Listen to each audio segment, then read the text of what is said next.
Welcome everyone to Mail Fuzz TV. I am Peter, that is Tara, and we are going to talk about Star Trek Picard Season 3, Episode 5. It is called Imposters. So, full spoilers for the episode, as always. And the first thing we have to get across here is that somehow, 2 weeks in a row, I think we completely forgot to mention that Jack was having these weird apocalyptic visions because there was such a minor part of both episodes that we just forgot to talk about them. We were just really upset 2 weeks ago with the episode, and then we were really pleased last week with the episode. So that took over the whole thing. Yeah, pretty much. It was that thing. I was going to get a screen grab for the thumbnail for last week's episode, and I saw the bit at the end again, and I was like, "Oh shit, we didn't talk about this weird like vein or blood vessel vision thing that he's got going and whatever." But obviously this episode actually dedicated a fair bit of time to it, so we were never going to forget this time, but worth mentioning. So that's one of the big things this episode. The other big thing, of course, is the return of, well, I'm going to call her Ensign Ro, even though she's not an ensign anymore, but that came out of nowhere. Ro Laren. I had no idea. This was a really surprise cameo. Yeah, I get the feeling they were referencing an episode I've not seen yet with a lot of the discussion this episode. I don't know that you've seen any Maquis storyline stuff yet from where you guys are. I thought Ro had already left the show, though, because she hadn't been around in a while for where I am in season 6. Yeah, she's still there. I mean, she comes back. I don't think you'll see her in the background or anything, but she's still on board the ship. Yeah, okay. So her exit's very, it's loud. It's a loud exit. Oh yeah. I got that from the conversations in this, that it's going to be like a big episode focus when she does leave, but because obviously I knew that she was meant to be a character, or her character was meant to be on Deep Space Nine, and obviously she didn't want to do that. But obviously they still brought her back to give her a send off on Next Gen. So so yeah, this was referencing stuff that I have not seen yet, but that's okay. Because I'm familiar with the character well enough. I've seen her on Next Gen in her introduction, a few of her episodes where she pops up. The one where she was a kid, I think it was the last one I saw her in, maybe. Oh, Rascals. I think that was the last one I saw her in. But yeah, so she ends up being on the ship this episode. She's there on behalf of Starfleet. She's a security officer, a commander from another ship, and is there to arrest Picard and Riker. But it goes a bit more deep than that. There's a bit more going on. We find out that she's actually been investigating all these changeling happenings, and the big thing that Beverly finds out this episode from the dead one from the previous is that they're now passing better for human, and that they can even pass a blood test because they're actually bleeding when they get cut. Because I did comment that they're, like, when they liquefy, that they look a bit more like a sort of red, sort of like pizza. Yeah. I said they look like they kind of look like the Blob after they've had a few victims, but not like the whole town. So yeah, it's not completely red yet, you know. Yeah, so it is kind of like, because they're trying to mimic the inside of a human a bit more, that they're more of a red blood color, and when they're not as translucent or gold. Yeah. Yeah. So okay, that's some logic there. So we get this whole thing where Ro's talking to Picard, she's interrogating him, but Beverly, slyly sends him a message saying, "Hey, they can pass for human with a blood test now, so don't." When I say blood test, I mean they can cut themselves and bleed. Not that the blood, if they put it under a microscope, I assume will come back positive or anything, but so it's not like the thing where just a little bit of exposed blood to a flame will just instantly go. Wah! Yeah, I mean it's kind of spoiling some stuff later on in Deep Space Nine for you, but eventually the Starfleet knows about changelings, so they set up protocols that they talk about in this episode that automatically scan for changelings.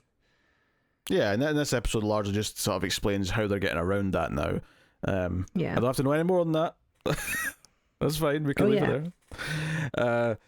But obviously that means Picard is instantly dubious about her, and so are we, frankly. Yeah, because I thought that was because he mentions that she's not wearing her Bajoran earring thing, And I was thinking, oh, is that maybe like a hint that she's actually a changeling and she's not aware that she's she forgot. Yeah.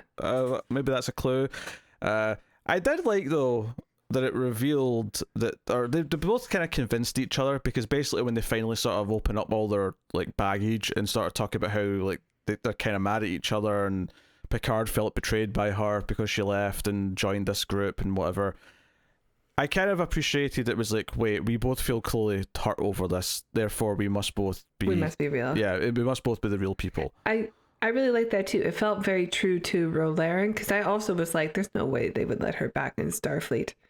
But, I mean, they kind of did it once before, right? They let her, Ro Laren, back into Starfleet after she... I mean, that's the whole reason she was on the ship, on the Enterprise. Picard asked for her, but also, like, he had to keep her under a close eye. I don't remember what it was exactly that she had gotten in trouble for, but she clearly was not the Starfleet officer that we all assumed she would be when she showed up. That was the other clue as well, insubordinate. actually, because he kept bringing up they wouldn't let you back in Starfleet, and I was like, oh, is that another clue that, you know, she's not really her? But obviously she turns out to be, but there was a couple of things where you're like, oh, maybe this is because she's a changeling. But it sets up that, no, changelings have infiltrated every level of Starfleet. And I've never read this story, but I'm very familiar with a Marvel story, an event called Secret Invasion, which is about the Skrulls infiltrating by taking over and pretending to be various people at every level of the infrastructure. So I was getting kind of vibes of that, especially once we get to the point where no, like a lot of the crew in her ship are seemingly changelings, at least the ones in charge, and there's like 4 changelings, you know, beamed aboard to try and and that's the big thing we learn, is they want Jack. Like, for some reason, they want Jack. It's probably tied to the fact that he's having these weird visions, I assume. But, I mean... Is there... I'm just going to throw this out there now. By the way, I really like this episode. Sure. Just want to throw that out there. And also, happy St. Patrick's Stewart Day. Hilarious. I was working on that. The Patrick's is not a possessive, but a last initial. Okay, whatever. What was I saying? Okay. Is there a chance that Jack Crusher is a changeling and not really Picard's son? I know you have all sorts of Moriarty theories also. I don't know what those are yet, so I'm just gonna, I don't know, put this out there instead. I don't have any new Moriarty theories that I didn't have last week, so you don't know what they all are. I don't remember what they were, though. Fair enough. Your drinking problems not up for debate. Hey, here. It's a national holiday. No, I don't know if there's any Irish, you know, in my blood, but I do get red easy. The problem is, though, is that, you know, Beverly had that heart-to-heart with Picard. I say heart-to-heart. That's, you know, the open wounds conversation from before, right? Talking about Jack's origin. And Picard's certainly not... Picard's not turned around and went, but wait a minute, we never had sex, Beverly. He's not said that. So clearly, there's, you know, the sequence of events is there that it could, like, at least believable to him. But my question is, would she still lie to him this much if she knows that he's not? And so it maybe begs the question: did the real son, like, so there truly was a real Jack? There was a real baby Jack at some point. If this Jack is a changeling in some way, did he take over for the real Jack Crusher who existed at some point? Yes. Okay. That's what I'm thinking. Okay. Like on one of their medical expeditions that they did in dangerous territory was replaced by someone knew that was Picard's blood and said, this is our way in. Given these nightmares, do you think he knows? Because this feels more like he's waking back up, like he's starting to remember something than it is. Hey, I mean, Odo didn't know who he was, right? Yeah, but he wasn't like, I don't know, because I've only seen half a season of Deep Space Nine. But as far as I'm aware, it's not like he's been programmed to think he's someone else. He just doesn't know where he comes from. Yeah. At most, he would maybe have amnesia. I mean, yeah, I guess. Also, Jack would have to revert back to goo. Okay, so there's something wrong with my theory. I think the fact, though, that all of his visions have what looks like blood veins and vessels like forming everywhere, it does make me think that there's something weird, like he's remembering something that's encoded into him. Like, so that in some level, maybe he is part the real Jack Crusher, but maybe he's like some sort of experiment that was like sort of like his human DNA mixed with changeling or something. He's like a bit of both or something. I don't know. Maybe his mom did some emergency triage on a planet. She used some changeling like goo to like fix a wound. She used the goo. Now his goo mixed in with the changeling goo, and now he's some sort of hybrid. I mean, none of this would explain why they want him so much, unless they just think, oh, this is like special and we could use him for something. But yeah, he does seem to be special for some reason. Well, yeah, I mean, I don't know. I was getting a little bit of Gary Mitchell vibes too, but I don't think that's anything to do with it. Just with like the way the eyes were flashing when he was having his hallucinations, which were really cool too. I liked his visions. It wouldn't be out of the realm though for them to pull out like a reference like that and go deep with it. But I will say though, he does, because he goes basically John Wick on the changelings and takes all 4 of them out, right? But he does it all headshots. Yeah. But he does it in like a way where it's like another version of him took control, or like either memories kicked in or an alternate personality took control, and that's kind of what he's fighting throughout the episode, because all these dreams that he's having throughout the episode are him going violent and like killing people on the ship, including the officers on the bridge. That's the opening scene. There's that one alien chick on the bridge who says, you know, I know what you really are, and he sees her in the real world later and has like a sort of glance like he's worried that maybe she does suspect something with him.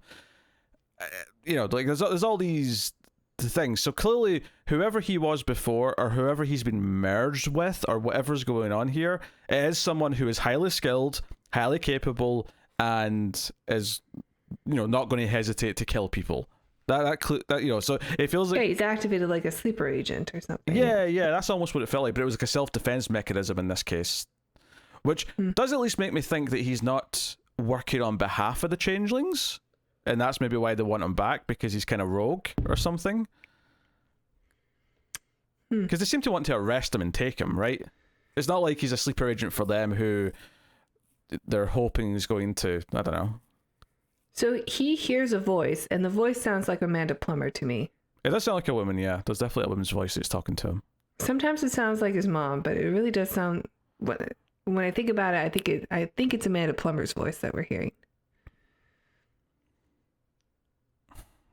I don't know. It may just be her voice, but it sounded more distinct, or not distinct, but different to hers, to me. Because I was sort of trying to think like who it could be from Star Trek lore. Is there someone who this would make sense? You think it's going to be somebody who hasn't been introduced yet? Maybe it's Deanna. Well, I don't think it's Deanna. Oh no, because I'd recognize her accent. But you know, that show is definitely like, I did not see them bring Ro Laren back in any form. That was a surprise. And Michelle Forbes, you know, I knew her first from Battlestar Galactica, because I watched that before I went back and watched any Trek. So that was kind of like she looks great. That was kind I love seeing her. And it's been almost 20 years since she was on that show, so that's kind of wild how much time has passed. Just, you know. Yeah, I was shocked. I basically just said no way on my screen. I did not expect them to pull this out, like, and for me not to roll my eyes at it, like, oh, we're even bringing Ro back. But I don't know, I was excited to see Ro because she left in such a way that was like, I don't know, like it felt betrayal for the audience as well. So we're all like, how dare you come back here, you know, when we watch it. And Picard speaks for us. Yeah. I'm sorry you haven't watched that episode yet. No, but like, I mean, I you know, everything they talked about in the episode, like the context is there for what she did and how he felt betrayed. But obviously he has that big moment right before she dies, which, you know, we're getting to here, is that, you know, he does say that he sees her. He gives her that acceptance before she dies, and she's like, no, I'm giving you what you gave me. I'm giving you a fighting chance. Go and stop this. You know, you have to run. Which, by the way, Shaw throughout the episode he's just giddy. He's like, oh, I finally get to turn you over to Starfleet. Court martials, humming in the turbo lift. He's just delighted, and he doesn't want to believe that there's this like big plot at the end, but he can't really deny that the other starships are getting ready to like blow them up. After Ro Laren was on the big screen telling them, don't trust anyone, don't trust Starfleet. Yeah. He's like, God damn it! Can they be right about everything? I assume that because she crashes into like one of the, I don't know if it's an engine or whatever. The nacelles. The cells, you like bit, the leg bit of the ship. The nacelles. I assume that'll like impede their pursuit of the Titan. I don't think they'll be able to warp. Yeah, that's what I was thinking. So that makes sense. If one of the nacelles is down, you have to be able to create a warp bubble, and I believe you need both working. Unless it was just like a surface thing, because there is some fire, but it's still glowing. So I don't know. Maybe it still works. Ro's strategic. She obviously aimed it there for a reason. She was trying to buy the Titan time. Yes, and the Titan's been mostly evacuated to that ship, so you don't want to like destroy it. Oh yeah. That's there, because that's the thing they bring up. Do we fire upon them back? And someone says no. All of our crew is over there, barring because. She specifically beamed most of the crew off the Titan so that it'd be left with a skeleton crew, so that the chances that they're all people that can be trusted or, weaning out any last remaining changelings would be easier. So obviously we have young LaForge, we have, the characters we know by name, all of them are there, a couple of recognizable faces on the bridge, but it feels like that's probably it. It's the skeleton crew and no more. Which, means we're probably going to... This is the ship that eventually Picard will be captaining, in the last episode with the whole crew on board. Oh, darn. How we're going to get... I will say, I feel a little short-changed on Geordi now, because we're now halfway through. He's still not... He was all over the posters. He's still not beamed in. The sneaky thing he is. We got Ro Laren before we got Geordi LaForge. I did not see that coming. But obviously, I appreciate as well that they built up to quite naturally to Picard and Riker getting in contact with Worf. Like, they didn't know that they were about to contact Worf because they get a call coming in, but we already kind of figured it out because Ro says she's got two operatives that are working for her, and it's like, okay, that has to be Worf and Rafi. And I think, it's Rafi, when she's with Worf, says, like, is that your contact that you're, sending a message to? So he says yes. So. Yeah.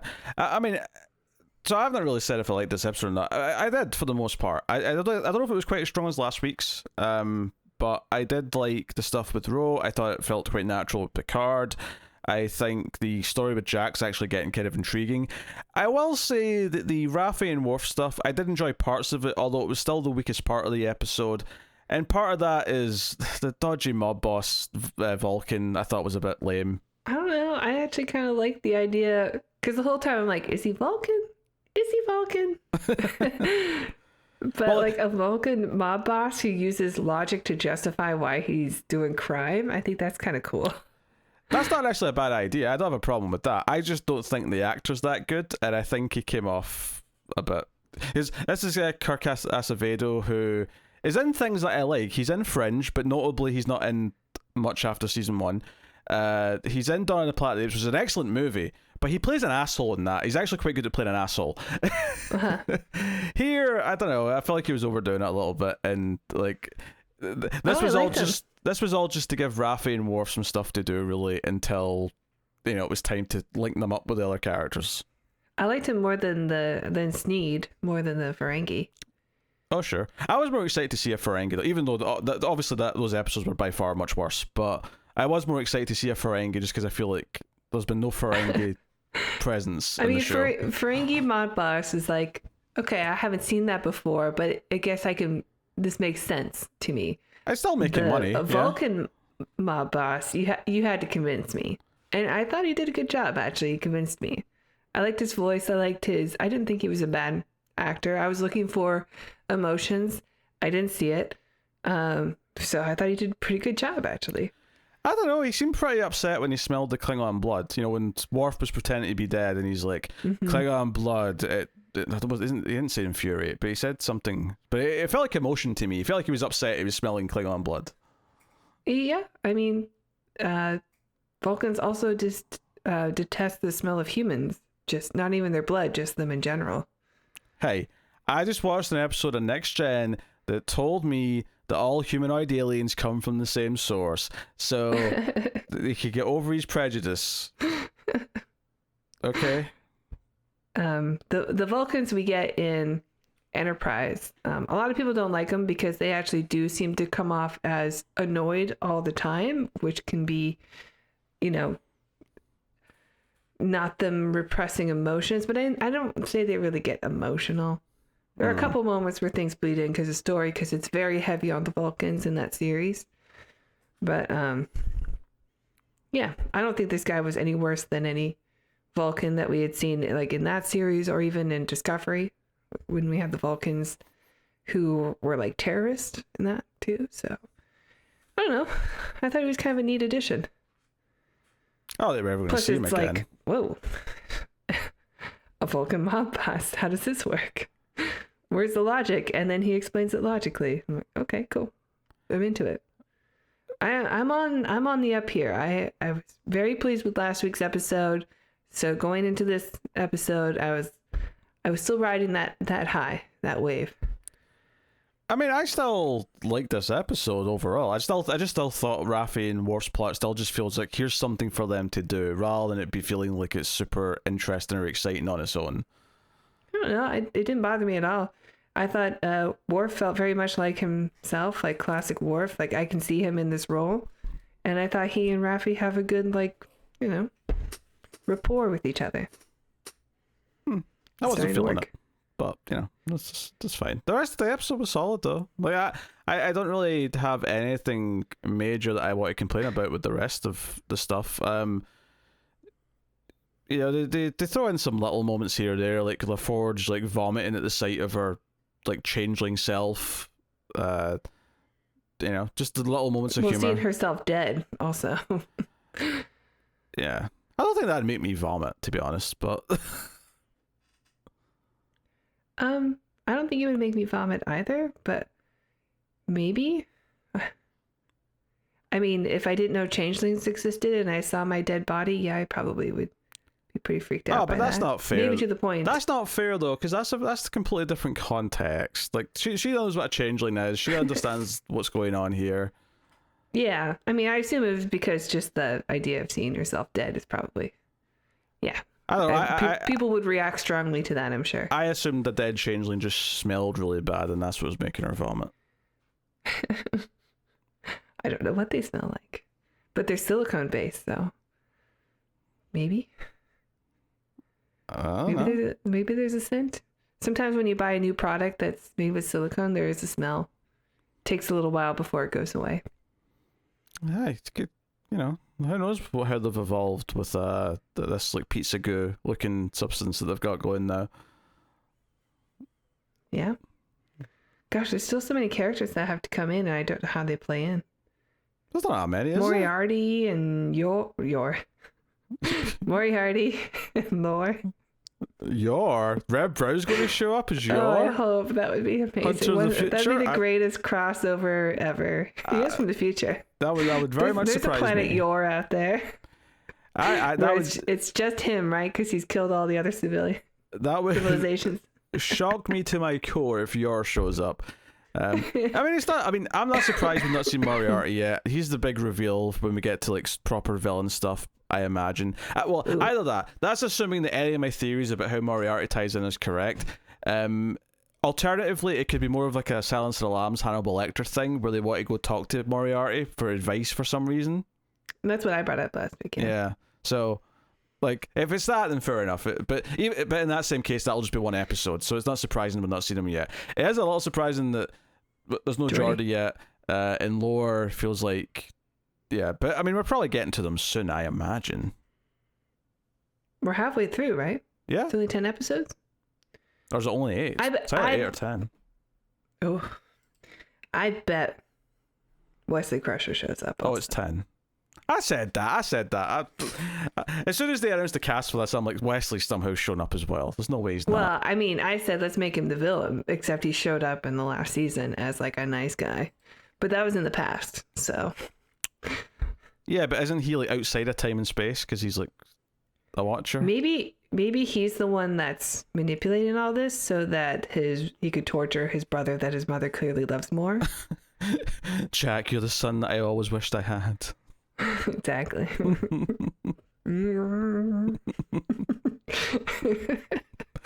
Wesley's watching from the clouds above, being like, all right, if that's how it is. Gotta play the nice guy all the time. Imagine a man with that kind of power. Well, when it comes at being mad at their younger sibling. When it comes to his feelings, Wesley Crusher's in complete control. That's the ladies, and we all know that's true. It's not. Come on, shut up. It's not true. He was a cutie back then. He was in control of nothing. He wasn't even in control of his cereal in the morning. Never mind the ladies. Definitely not his nanites. Or his bubbles. Yeah, the episodes, I appreciate again that it was fairly tight, fairly focused. You know, it's mostly on the ship. It's mostly dealing with the drama between Picard and Ro, and yeah, obviously Picard's around. Or sorry, not Picard. Obviously Riker's around, and obviously some of these other characters are around. But it's not really like weighing it down by having it focus on them too much. Like once it became about Ro and Picard, it very much was like, okay, it's them two in a room, and then it's them two in the holodeck, and having their standoff and all the rest of it. And because it just devoted its time to like building up why they feel the way they do. And this is the key thing, is that I haven't seen the Next Gen episode that leads to why he feels this way about her. But the episode still worked because they did a good job of like establishing between the two of them how they currently both feel. So the payoff when they realize, okay, we're both not changelings because we both feel this thing here, actually still worked for me. Now, don't get me wrong, it helped that I still knew her as a character because I've seen most of her appearances other than that one. But, you know, it was nice. I'm trying to remember. I think Wesley Crusher might even be connected to that episode. Oh dear. When the betrayal happens. All right, how do you feel about about Ro's demise? I don't like it. I'm not surprised. As much as like I love that the surprises with bringing her back, it did have like a little bit of a tinge. As soon as they even hinted that she might die, I was like, this feels a little bit like Harrison Ford agreeing to do one more Star Wars. I was like, okay, I'll come back, but you're killing me, so I don't have to do any more. I guess. I don't know. I think it's kind of... Don't break my TV. I don't know. I thought it would be braver to keep her alive, you know? I thought it was kind of like, here she is just to make amends for what she did to Picard, and then that's it. She's gone. Yeah. So she was just there for Picard? I don't like that. It would have been potentially more interesting to have like this sort of strained dynamic between them that's maybe casually mending over the rest of the season, or possibly even have her around for some sort of future project. But I mean, I could maybe I'm right. Maybe she was like, yeah, I'll come back for an episode, but that's all I want to do. So they just killed her off to make sure. Plus they told her like, hey, just get a little bit closer and we'll beam you out of there. And she's like, no, I must sacrifice myself. Like, come on, you could put it on autopilot for themselves. Also, why didn't the other ship just like blow her up? Because they wanted to frame the Titan. Okay. They said that. I don't know. That made me mad. Well, they also reestablished that she has a fear of the teleporters, which I didn't even think of her when they said, oh, whoever's coming on board is insisting on a shuttle. I thought it was obviously an important plot point that would be relevant to something later. But when she showed up, I went, oh yeah, she was scared of... She never liked using them back on. So that was actually a little hint before she showed up that... oh, it's her. And she's had like several accidents, even in the episode she's been on, that involved transporters. And for a second, I mean, it turned out to be one of Jack's like nightmare moments. But for a second, it looks like he's seeing these like these blood vessels, like in the teleporter beams as someone's been teleported out. And then he imagines killing the teleporter operator. Yeah, he's having O'Brien. Having a lot of homicidal thoughts as Jack. It's called a transporter, by the way. I know you're not. You're kind of new to Trek. I'm like 6 seasons into the second show. I'm sorry. Do you not like the word teleporter? No. That's what it is. That's what it does. May not be its name, but it's still what it is. You know, a jacuzzi's still a hot tub. Yeah, I call it a hot tub. Absolutely. Therefore, a transporter in Star Trek is still also a teleporter. Don't give me this tomato bullshit. You know what it's called and you just forgot. It has a very specific name throughout all of Trek. I don't think I forgot. I just don't think I cared that much. Is Chief O'Brien referred to as the teleporter chief? No, he's referred to as the transporter chief. Thank you. I love how you fit O'Brien into this because it's St. Paddy's Day. The one notable Irish Star Trek character. To call a meanie. We're looking forward to next week. Stay tuned. I also look forward to next week. You know, it seems like Jack's about to tell Beverly whatever he's been seeing. Maybe she'll have some medical expertise. But she does seem to be under the impression this is definitely her son. So, you know, maybe she'll have some insight. Maybe it's just something secret she's been keeping from him. Like, all right, Jack, you almost died years ago and I had to put some Vulcan semen in you or something and it's messing with your insides. Oh, it's not Vulcan goo. Changeling goo. Changeling goo, sure. Which would explain why the changelings want him. I So wonder. why is demon? That was the first substance I thought of that was funny. Okay. You. Well, Edit that out. actually, on the on the subject of like why the changelings want Jack, I wonder if like he's we're saying maybe he's an experiment, maybe he's like some sort of like, you know, merged like human with a bit of changeling DNA or whatever. But I wonder if like maybe the fact that he doesn't have to revert to goo form is why they want him, because they want to be able to like achieve that for all the changelings. Maybe that's what makes him special, is that he doesn't have to go into a bucket at the end of every night you recharge. Yeah, I don't know. Can I spoil like a small thing about the changelings in Deep Space Nine? I suppose. There is canon that they can make somebody mortal, like take away the changeling and make him like, it's kind of like when Q gets punished, you know, and they just make him like a regular human for an episode. You know, we do see a changeling go through that essentially in Deep Space Nine, so they can do it, I guess. I don't know what the ability is exactly that allows for that. Especially since they always have to revert back to changeling form. Like, how can they make, you know, somebody basically a human? I don't know. This is all news to me, so I have nothing to add. Well, so, I mean... yeah, I thought my cat didn't make it. So, I mean, if they are able to hold their shape even after death for a given amount of time, is there a way for them, you know, it's not like completely unfounded, because they can make a changeling into a mortal. That has been established previously. Yeah, but this was still a changeling who was shifting to different forms, so this is like still an active changeling. Yeah. Well, I don't know was... how that power works, so maybe that would always be the case. Like, if that changeling from before died, from the older series that I'm talking about died, when they were made into a human, like when maybe it would be the same thing. Like, I don't know. Maybe these are all changelings who are like voluntarily made themselves solid. Yeah, but this changeling though morphed between multiple different people last episode. I just thought of that before you said it too. I don't know.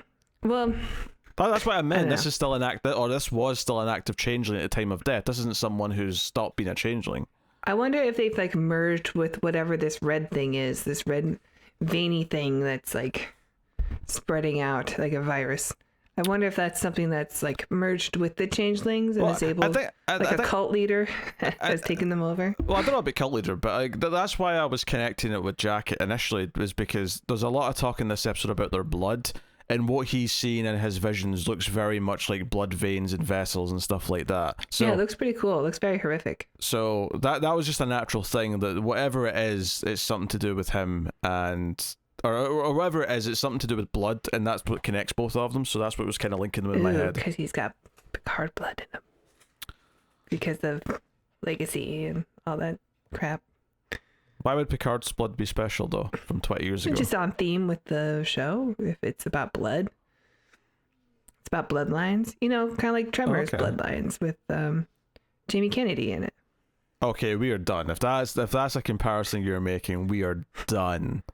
Well, I mean, it's a clever title. Tremors Bloodline. That's been our thoughts on episode 5 of Star Trek Picard season 3. Let us know what you think of the episode in the comments. You can like, subscribe, ding the bell for notifications, and of course you can support all the content over at patreon.com/MailFuzzTV, and of course you can look out for next week's review. Yep. Thank you very I'll much. watch it. Once again. I'll be sober. Keep watching Star Trek. Keep watching TV. Have you got any vanilla?